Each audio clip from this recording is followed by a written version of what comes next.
नगर परिषद आणि नगर पंचायत निवडणुकीपाठोपाठ महानगरपालिका निवडणुकांमध्येही भाजपने जोरदार मुसंडी मारली आहे। मुंबईसह राज्यातील तब्बल 19 महानगरपालिकांमध्ये भाजपनं विजयाची घौडदौड कायम ठेवली। सर्वात धक्कादायक म्हणजे देशातील सर्वात श्रीमंत महापालिका, आशियातील सर्वात श्रीमंत महापालिका आणि त्या महापालिकेवर तब्बल 25 वर्ष ठाकरेंची एकहाती सत्ता होती, त्या सत्तेला भाजपच्या युतीने उलथवून लावलंय। 89 जागा मिळवत मुंबईमध्ये भाजप सर्वात मोठा पक्ष ठरलाय, तर त्या पाठोपाठ उद्धव ठाकरेंच्या शिवसेनेचा 65 जागा जिंकून एक दुसरा नंबर लागतोय आणि त्यामुळे मुंबईचा महापौर हा महायुतीचाच होणार असल्याचं देखील स्पष्ट होतंय, कारण की त्यांना भाजपच्या युतीला एकनाथ शिंदे यांचं बळ आहे। त्यांचे 29 नगरसेवक विजयी झाले। मुंबईची निवडणूक यंदा सर्व बाजूनेच वेगळी होती। तब्बल 20 वर्षांनंतर उद्धव आणि राज ठाकरेंनी एकत्र येत निवडणूक लढवली। ठाकरे बंधूंना 71 जागी यश मिळालं, तर पिंपरी चिंचवड आणि पुण्यातही अजित पवारांना मोठा धक्का देत भाजपनं एक हाती सत्ता मिळवली। नागपूरमध्येही भाजपनं आपला गड अबाधित ठेवलाय। त्याचप्रमाणे संभाजीनगरमध्येही ठाकरेंच्या वर्चस्वाला शह देत भाजपने सत्ता खेचून आणलेली आहे। मुंबई महापालिकेची निवडणूक 9 वर्षांनी पार पडली। या पालिकेवर वर्चस्व मिळवण्यासाठी सर्वच पक्षांनी जोर लावला होता। सत्ताधारी भाजप, शिंदे सेना एकसंघपणे मैदानात उतरली। महाविकास आघाडीतील उद्धव सेनेने मनसे सोबत जवळीक साधल्याने काँग्रेसने सोवळ्याची घोषणा केली, त्यामुळे ही निवडणूक तिरंगी लढत झाली होती। पण या सगळ्यात मुंबई महापालिकेच्या निवडणुकीत सर्वाधिक भाजपचा स्ट्राईक रेट राहिलाय। भाजप नंतर शिवसेना ठाकरे गटाचा सर्वाधिक स्ट्राईक रेट आहे, तर सर्वात कमी स्ट्राईक रेट राष्ट्रवादी अजित पवार पक्षाचा राहिलाय आणि त्याहून कमी आम आदमी पक्षाचा राहिलाय। स्ट्राईक रेट म्हणजे तुम्ही किती जागा लढल्या, 100 जागा एक लढल्या असतील आणि तुम्हाला निवडून 60 जागा आल्या असतील तर 60% हा तुमचा स्ट्राईक रेट। आता मुंबईसाठीचा चार्ट पहा। मुंबई पालिकेत लढलेल्या जागा आणि जिंकलेल्या जागा या आपल्याला इथे या चार्टमध्ये दिसून येतील आणि त्यानुसार आपल्याला स्ट्राईक रेट कळेल। भाजपा 135 जागा एक लढत होत्या आणि 89 जागा जिंकल्या, त्यामुळे त्यांचा 66% स्ट्राईक रेट आहे। शिवसेना उभाटा पक्षाचा स्ट्राईक रेट आपल्याला 40.62% दिसतोय। त्यांनी 160 जागा लढल्या होत्या आणि 65 जिंकल्या मुंबईमध्ये। शिवसेना शिंदे गटाचा स्ट्राईक रेट आपण पाहतोय 90 जागा त्यांनी लढल्या, 29 एक जागा त्यांनी जिंकल्या, 32.22% स्ट्राईक रेट। काँग्रेसने 151 जागा लढल्या, 24 जागा जिंकल्या, 15.89% स्ट्राईक रेट। शरद पवारांची राष्ट्रवादी आपण पाहतोय 11 जागा एक लढल्या, त्यांनी 1 जागा जिंकले, त्यामुळे 0.90% इतका त्यांचा स्ट्राईक रेट होता। मनसेने 53 जागा लढल्या, 6 जिंकल्या, 0.86% स्ट्राईक रेट। राष्ट्रवादी काँग्रेस आपण पाहतोय 37 जागा त्यांनी लढल्या, 3 जिंकल्या, 0.81% हा त्यांचा स्ट्राईक रेट होता। आता हे सगळे आपण स्ट्राईक रेट पाहिले, मात्र मतांची टक्केवारी देखील पाहणं तितकंच गरजेचं आहे। भाजपला एकूण 45.39% इतकी मतांची टक्केवारी पडली आहे।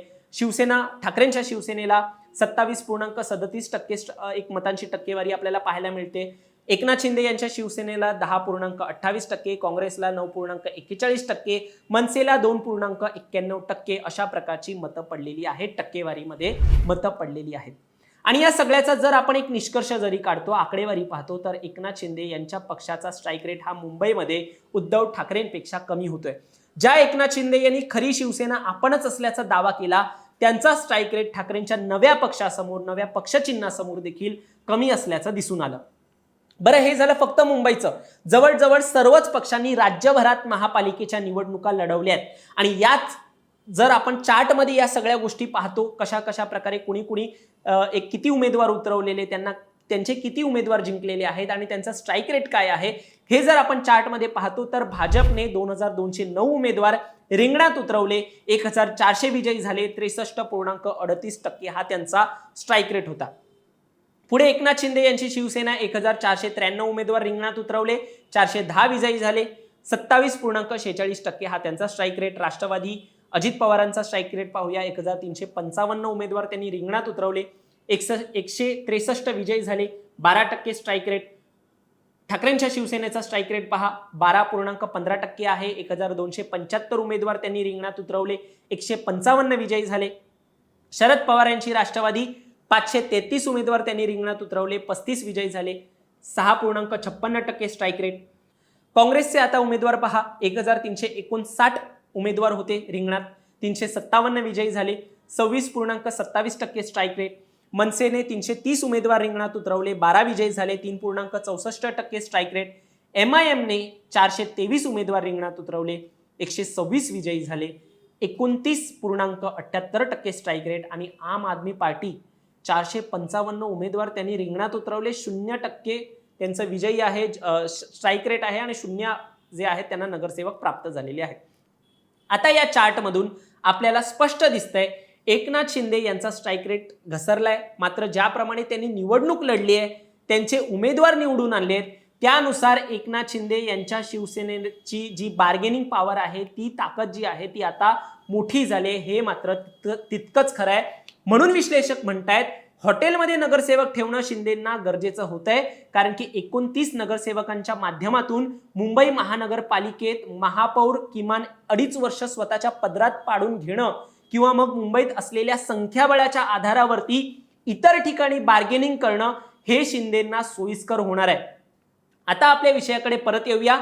एकनाथ शिंदेंकडे निवडणुकांमध्ये महापौर बसवण्यासाठी चांगली संधी असली तरी MIM पेक्षा त्यांचा स्ट्राईक रेट कमी होण्याचं कारण म्हणजे MIMचे 126 नगरसेवक निवडून आलेत. मुख्य मुंबईमध्ये 8, छत्रपती संभाजीनगरमध्ये त्यांना चांगलं यश मिळालंय, लातूरमध्ये चांगलं यश मिळालंय, मालेगावमध्ये चांगलं यश मिळालंय. तर याची गोळाबेरीज करून ते सांगतात की आमचा स्ट्राईक रेट हा जास्त आहे. मागच्या वेळी देखील विधानसभेत आणि लोकसभेत एकनाथ शिंदे यांनी मोठा भाऊ आणि छोटा भाऊ कोण हे ठरवण्यासाठी स्ट्राईक रेटचा उल्लेख केला होता, आणि त्यामुळे आता देखील कोण वरचढ आहे हे ठरवण्यासाठी प्रत्येक जण आपापल्या स्ट्राईक रेटचा उल्लेख करतोय. आणि म्हणूनच असुद्दीन ओवेसी यांनी देखील चांगले नगरसेवक निवडून आणल्याने, चांगला स्ट्राईक रेट असल्याने त्यांच्या उमेदवारांना सांगितलंय की मला न विचारता तुम्ही काहीच करायचं नाही, ना तुम्ही कुठल्या पक्षाबरोबर युती करायची आहे, ना कुठल्या पक्षाबरोबर आघाडी करायची आहे.